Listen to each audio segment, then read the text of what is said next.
रामकृष्ण हरी मंडळींनो, माऊली कीर्तन सोहळा महाराष्ट्रातील सर्वात लोकप्रिय असलेले एकमेव चॅनल सप्ताह कीर्तन, भागवत कथा, हरिजागर व लाईव्ह कार्यक्रमाकरिता अवश्य संपर्क करा. माऊली चोपडे व देवा पाटील. आत्म्याच्या अंतकरणामध्ये आपपर भाव आहे. भगवान परमात्मा असं का करतो? त्यावेळेला शुकदेवजी सांगतात, राजा ऐक, भगवान परमात्म्याचा मुळात अवतार त्याच्याकरता आहे खरंय, पण राक्षस कुळामध्ये एखादा जर भगवत भक्त जन्माला आला तर त्याच्याकरता, त्याचं रक्षण करण्याकरता जगाचा मालक अवताराला आल्याशिवाय राहत नाही. त्याच्याकरता भक्त प्रल्हादाचं गोड चरित्र शुकदेवजी भगवान राजा परीक्षितीला सांगतात. राजा, हिरण्याक्ष नावाच्या दैत्याला भगवंतांनी वराह रूप धारण करून मारलं आणि त्याला मारल्याच्या नंतर त्याचा भाऊ आहे हिरण्यकश्यपू. हिरण्यकश्यपूला राग आला, माझ्या भावाला भगवान विष्णूनं मारलं, याचा बदला मी घेतल्याशिवाय राहणार नाही. म्हणून हिरण्यकश्यपू तपश्चर्या करण्याकरता मंदराचल नावाच्या पर्वतावरती गेला. मंदराचल पर्वतावरती एवढी तपश्चर्या केली, तपाअंती ब्रह्मदेव प्रसन्न झाले आणि प्रसन्न झाल्याच्या नंतर ब्रह्मदेवानं सांगितलं, हिरण्यकश्यपू ब्रह्मृयाद, मागा काय मागायचं, इथे तुमच्या तपश्चर्येवरती मी प्रसन्न आहे. त्यावेळेला हिरण्यकश्यपूनं काही वरदानं ब्रह्मदेवाला मागितले. हिरण्यकश्यपू सांगतो, मला अमर करा, अमर. ब्रह्मदेवाने सांगितलं, हिरण्यकश्यपू, अरे मीच मरका आहे, तुला अमर करू शकत नाही, दुसरं काहीतरी माग. त्यावेळेला हिरण्यकश्यपू ब्रह्मदेवाला मागणी मागतोय. बऱ्याच मागण्या त्यानं मागितल्या, त्यातली पहिली मागणी आहे, मला दिवसा मरण नको, मला रात्री मरण नको, मला शस्त्रानं मरण नको, मला अस्त्रानं मरण नको, मला मानवाच्या हातून मरण नको, मला कोणत्या पशुपक्ष्यांच्या हातून मरण नको, मला खाली मरण नको, मला वरी मरण नको. अशा अनेक मागण्या, सजीवाच्या हातून नको, निर्जीवाच्या हातून नको, बऱ्याच मागण्या मागितल्या. ब्रह्मदेवाने तथास्तु म्हणून ब्रह्मदेव निघून गेले. भगवान ब्रह्मदेव भगवंताला सांगतात, ऐका देवा, हिरण्यकश्यपूनं तप केलं, मी गेल्याच्या नंतर अशा अशा मागण्या मला मागितल्या, आता काय करावं? त्यावेळेला भगवान विष्णू सांगतात, ब्रह्मदेवा तुम्ही चिंता करू नका, मी जगाचा बाप आहे, त्याच्याकरता मी नवीन अवतार धारण करेल. ऐका, त्या हिरण्यकश्यपूची पत्नी आहे, तिचं नाव आहे कयादू माता. एक दिवस हा हिरण्यकश्यपू तपश्चर्या करण्याकरता बाहेर निघाला. तपाला बाहेर निघाल्याच्या नंतर एका झाडाखाली तपश्चर्या करण्याकरता बसला. त्या झाडावर जे काही पशुपक्षी बसलेले होते, ते पशुपक्षी देवाचं नामचिंतन करायचे. नारायण नारायण नारायण नारायण नारायण श्रीमन नारायण नारायण नारायण. हरि बोल. नारायण नारायण श्रीमन नारायण नारायण नारायण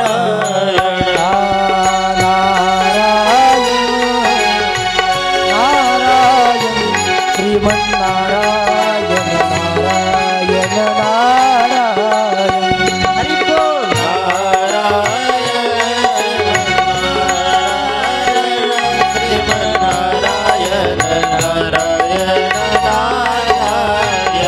लक्ष्मी नारायण नारायण नारायण. लक्ष्मी नारायण नारायण नारायण. सर्वांनी ताली वाजवा. आपल्या पवित्र मुखानं जगाच्या मालकाचे नामचिंतन करा. जगाच्या मालकाचं नामचिंतन केल्याच्या नंतर आपला उद्धार झाल्याशिवाय राहणार नाही. सर्वांनी आपले दोन्ही हात वर घेऊन जोराने टाळी वाजून मुखाने नामचिंतन करा. नारायण नारायण श्रीमन नारायण नारायण नारायण.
कृष्ण भगवान की जय श्रीमद भागवत महापुराण की व्यासो नारायण भगवान की जय जय श्री राधेश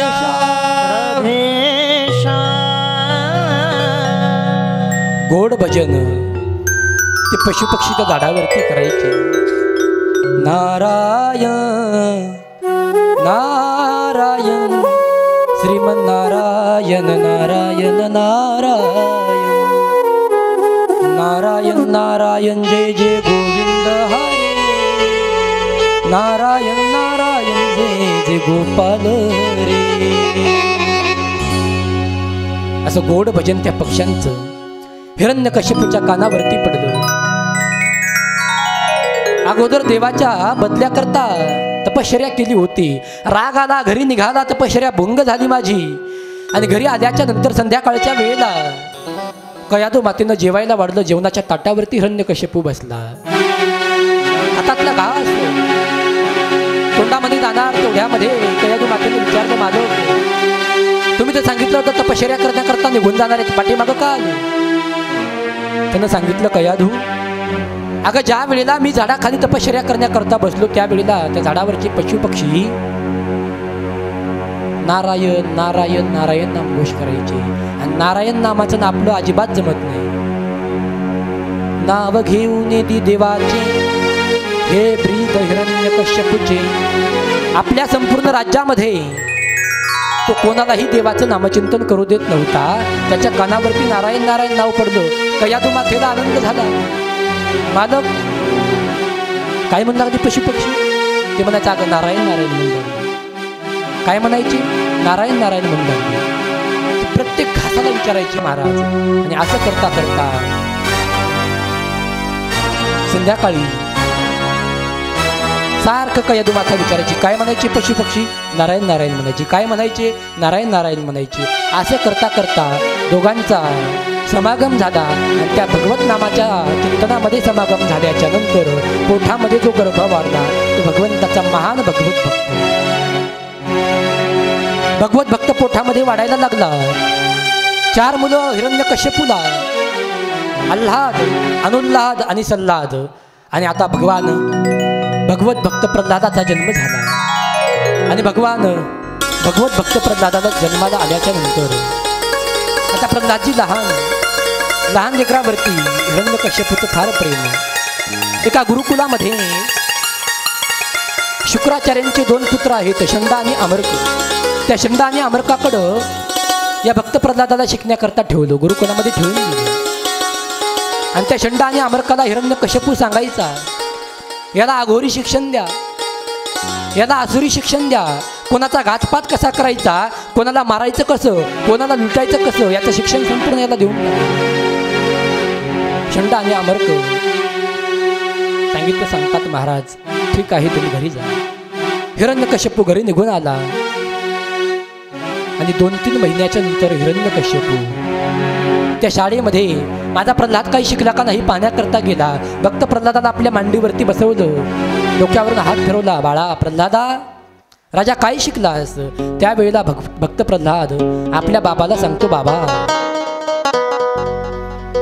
तत्साधु मन्ये सुरवर्य देहिनाम सदा समुद्वी मृदुयाम सद्ग्रहात् हित्वातुं पातं गृहमन्दकूपं वनं गतो यद्धरिमाश्रयेत. बाबा हा गृहस्थ जीवन म्हणजे एक अंधारी विहीर आहे. एखाद्या गावाच्या विहिरीमध्ये एखादा जर माणूस पडलं तर गावातले लोक त्याला बाहेर काढतील. पण एखाद्या जंगलामध्ये विहीर आहे आणि त्या जंगलामधल्या विहिरीमध्ये जर एखादा माणूस पडला तर त्याला कोणीही बाहेर काढणार नाही.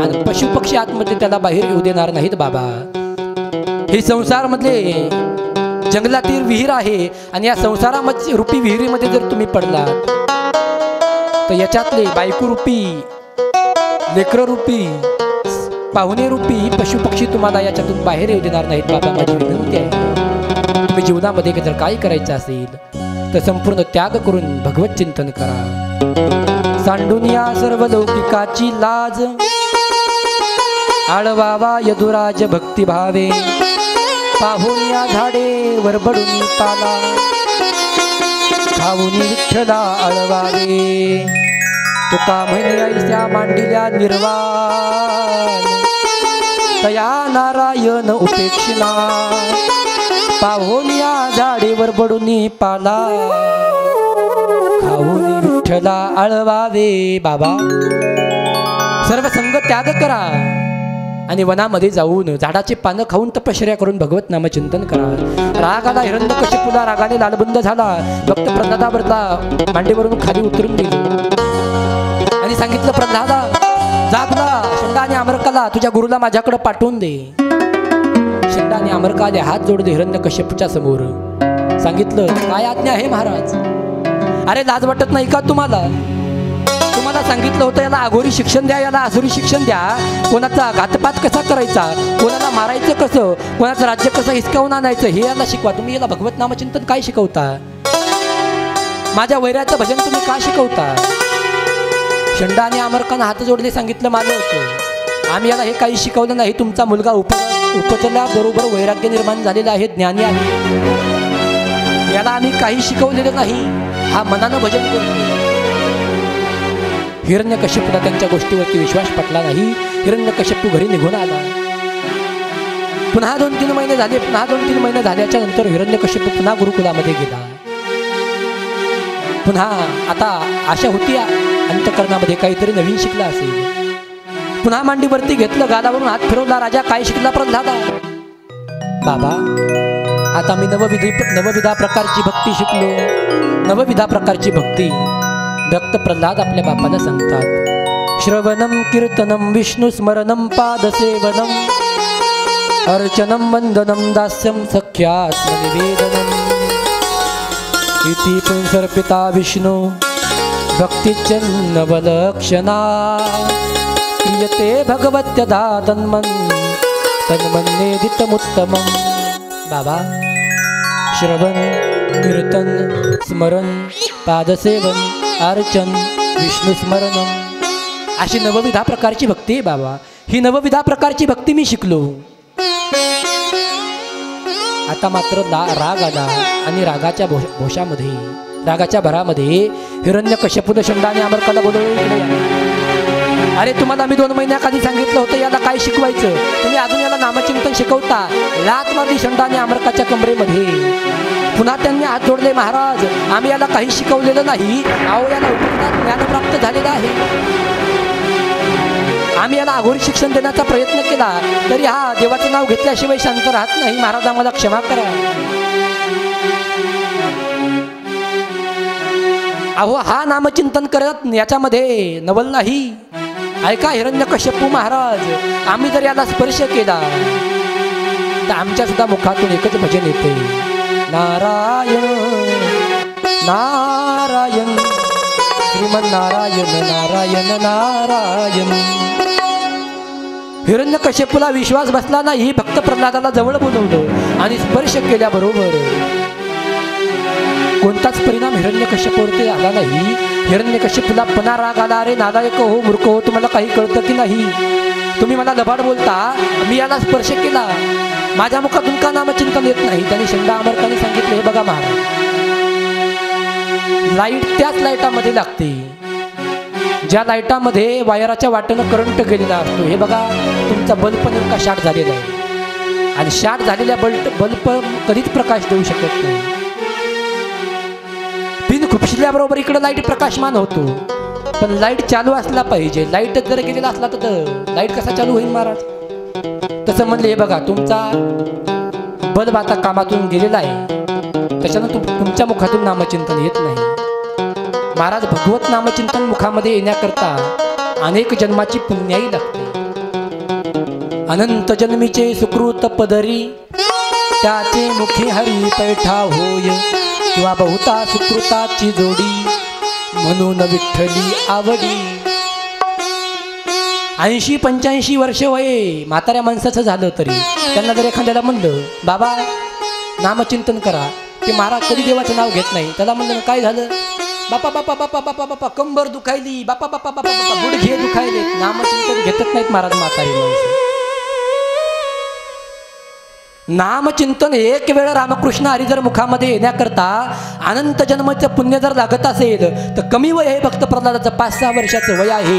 रात्रंदिवस 24 तास मुखामध्ये भगवान परमात्म्याचं नामचिंतन चालू आहे.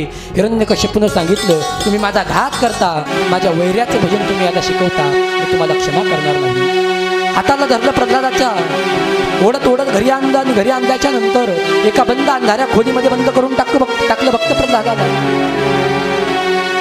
अन्न दिलं नाही, पाणी दिलं नाही, बरेच दिवस झाले तरी भगवान परमात्म्याचं नामचिंतन प्रल्हादजीच्या मुखामध्ये आता चालू आहे. त्या अंधाऱ्या खोलीमध्ये काही विषारी साप सोडून गेले. एखाद्या कड्यावरून लुटून दिलं, हातीच्या पायाखाली तुडवलं तरी भक्त प्रल्हादाला काही झालं नाही. कारण जाको राखे साया मार सके ना कोई, बादन बाका कर सके जो जग बैरी हो. ज्यानं भगवत नामचिंतन केलेलं आहे, ज्याचा श्वास ना श्वास जगाच्या मालकाकरता समर्पित झालेला आहे, कितीही वैरत्व प्राप्त होता त्याच्याबरोबर कोणीही त्याच्या केसाला सुद्धा धक्का लावू शकत नाही. अनेक प्रकारे मारण्याचा प्रयत्न केला, विष पाजलं विष, तरी भक्त प्रल्हादावरती काही परिणाम झाला नाही. शिवदेवजी सांगतात, राजा कृष्ण नावाचा ग्रह भक्त प्रल्हादाला लागलेला आहे. तुम्हाला जर एखादा ग्रह लागला, त्याच्यावरती काही जर काम केलं, त्याच्यावरती उपचार केले तरी तो ग्रह निघू शकतो.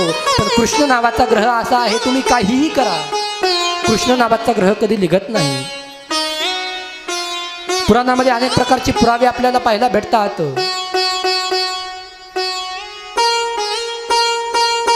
संत मीराबाई एवढ्या भजन करायच्या, आतोनात प्रेम मीराबाईचं भगवान कृष्ण परमात्म्यावरती एवढं भजन केलं. लहानपणी बापानं कृष्णाची मूर्ती मीराबाईला दिली होती. मीरा, अगं हे तुझा पती आहे, याचं तुझं लग्न आजपासून झालं. त्या दिवशीपासून संत मीराबाईंनी भगवान कृष्ण परमात्म्याला आपला पती मानलं. तारुण्यावस्थेमध्ये मीराबाईचा प्रवेश झाला आणि एक दिवस काही पाहुणे मीराबाईला पाहण्याकरता आले. विचारलं, बाबा पाहुणे कशा करता आले? मीरा, आता तुझं लग्न करायचं. बाबा, अहो तुम्ही तर माझं लग्न कृष्णच्या मूर्तीबरोबर लावून दिलेलं आहे, आता मी लग्न करणार नाही बाबा. याच्याबरोबर जर मी लग्न केलं तर हा नाशिवंत आहे, एक दिवस मरणार, आणि हे मेल्याच्या नंतर मला आयुष्यभर वैधव्य प्राप्त करावं लागेल. बाबा, माझं लग्न तुम्ही कृष्ण परमात्म्याबरोबर लागून दिलेलं आहे. एवढी नाचून मीराबाई भजन करायची. एक दिवस राजानं विषाचा प्याला मीराबाईच्या हातामध्ये दिला. सांगितलं, मीरा, एक तर विष पे, नाही तर भजन बंद कर. महाराज आनंदाने ते विष मीराबाईंनी प्राशन केलं. त्याचं कारण आहे कृष्ण नावाचा ग्रह मीराबाईला लागला.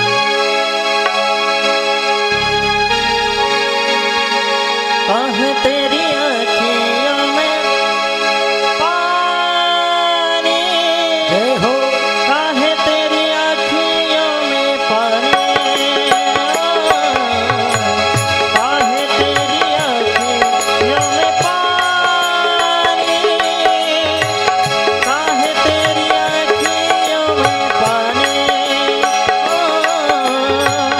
कृष्ण दीवाने मेरा श्याम दीवाने हो, कृष्ण दीवाने मेरा श्याम दीवाने, दीवाने दीवाने हो मेरा कृष्ण दीवाने, हो मेरा श्याम दीवाने, हो मेरा कृष्ण दीवाने, हो मेरा श्याम दीवाने, हो मेरा कृष्ण दीवाने, हो मेरा श्याम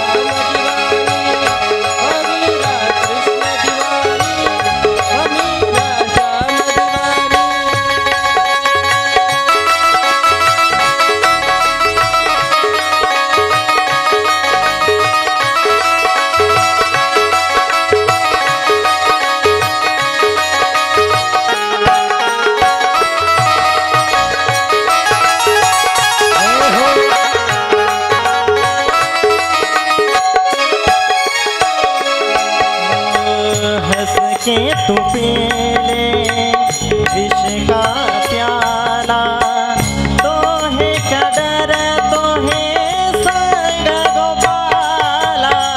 हंस के तू पी ले विष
कृष्ण भगवान की जय श्रीमद भागवत महापुराण की जय जय श्री राधे श्याम. विषाचा प्याला मीराबाईला पिण्याकरता दिला. तेवढं विष पिलंय पण परिणाम काही झाला नाही. तसा प्रल्हादाला अनेक प्रकारे मारण्याचा प्रयत्न केला तरी प्रल्हादाला काही होत नाही. हिरण्यकशिपूची बहीण आहे, तिचं नाव आहे होलिका. त्या होलिकेनं सांगितलं, दादा चिंता करू नको. अरे मी असताना काळजी करू नको दादा, मला असं वरदान प्राप्त झालेलं आहे. माझ्याजवळ अशी शाल आहे की ती शाल पांघरून बसल्याच्या नंतर मला अग्नी स्पर्श करू शकत नाही. महाराज गौऱ्याची उतरंड रचली आणि गौऱ्याच्या उतरंडीवरती होलिका बसली. आपल्या मांडीवरती भक्त प्रल्हादाला घेतलं आणि आग लावल्याबरोबर त्या आगीनं संपूर्ण होलिका जळून गेली. पण भक्त प्रल्हादाला काही झालं नाही महाराज, कारण केवळ मुखामध्ये भगवंताचं नामचिंतन होतं. हिरण्यकश्यपूला आता मात्र भय वाटू लागलं. अरे माझा मरणकाल जवळ आला की काय, आता मी मरतो की काय, असं कोणतं पाप माझ्या हातून झालं, असं काय आहे, कोणतं पापाचा परिणाम हा मुलगा माझ्या पोटी जन्माला आला. भयभीत होऊ लागला महाराज. दिशेने तिकडे त्या ठिकाणी पळू लागला. चंडा आणि अमरकानं सांगितलं, महाराज तुम्ही काळजी करू नका. आमचे वडील आहेत शुक्राचार्य, आमचे वडील येईपर्यंत याला कोंडून टाका, याला बांधून टाका. आमचे वडील आल्याच्या नंतर याच्याकडं काहीतरी बघतील. बांधून टाकलं महाराज गुरुकुलामध्ये आणि बांधून टाकल्याच्या नंतर एक दिवस पुन्हा हिरण्यकश्यपू जातो. भक्त प्रल्हादजी आणि सगळे गुरुकुलामधले विद्यार्थी जगाच्या मालकाचं नामचिंतन करतात. नारायण नारायण श्रीमन्नारायण नारायण नारायण नारायण नारायण जय जय गोविंद हरे नारायण नारायण जय जय गोपाल हरे. सगळ्या गुरुकुलातल्या मुलांना भक्त प्रल्हादाने उपदेश करावा. ऐका पोरांनो. कौमाराचरित प्राज्ञो धर्मान भागवतानिह दुर्लभम मानुषम जन्म तदप्य ध्रुवर्थदम. ऐका पोरांनो. अरे मानवी शरीर पुन्हा पुन्हा नाही. 100 वर्षाचं आयुष्य आहे, त्यातलं 50 वर्ष आयुष्य झोपेमध्ये निघून गेलं. अल्प आयुष्य मानव देह शतगणित अर्धरात्र खाय मध्ये बालत्व पीडा रोग क्षय काय भजनासे उरले ते पाहेगा. माझी विनंती आहे तुम्हाला पोरांनो, भजन करा. आणि सगळे गुरुकुलातले पोरं भजन करायला लागले. प्रल्हादजी घरी आले, ऐकायला तयार नाहीत. विविध प्रकारे मारण्याचा प्रयत्न केला तरी प्रल्हादजी मरत नाहीत. एक दिवस भक्त प्रल्हाद राजदरबारामध्ये भजन करत असताना हिरण्यकश्यपूच्या कानावरती भजन गेलं. ताडताड रागानं लालबुंद झालेला हिरण्यकश्यपू जवळ गेला. प्रल्हादा थांबव भजन, तुझ्याकडे बघतो आजारे कोणता देव आहे तुझ्या पाठीराखा. त्यावेळेला भक्त प्रल्हादांनी सांगितलं, बाबा विठ्ठल जळी स्थळी भरला रिता ठाव नाही उरला. आज म्या दृष्टीने पाहिला विठ्ठलची विठ्ठल. बाबा या जगामध्ये अणुमध्ये देव आहे, रेणूमध्ये देव आहे. प्रत्येक पदार्थामध्ये माझा परमात्मा व्यापून आहे. जवळ खांब उभा होता. सांगितलं प्रल्हादा, अरे सांग या खांबामध्ये देव आहे का. भक्त प्रल्हादांनी सांगितलं, बाबा हो या खांबामध्ये सुद्धा देव आहे. खांबामध्ये देव आहे म्हटल्याबरोबर रागाने लालबुंद झालेला हिरण्यकश्यपू जोरात लात खांबावरती मारली आणि खांब कोसळला. आणि कोसळलेल्या खांबातून भगवान नरसिंह रूपानं प्रगट झाले. बोलिये नरसिंह भगवान की, नरसिंह भगवान की. खांबातून अकराळ विकराळ देह धारण करून जगाचा मालक गर्जना करत नरसिंह रूपानं प्रगट झाला.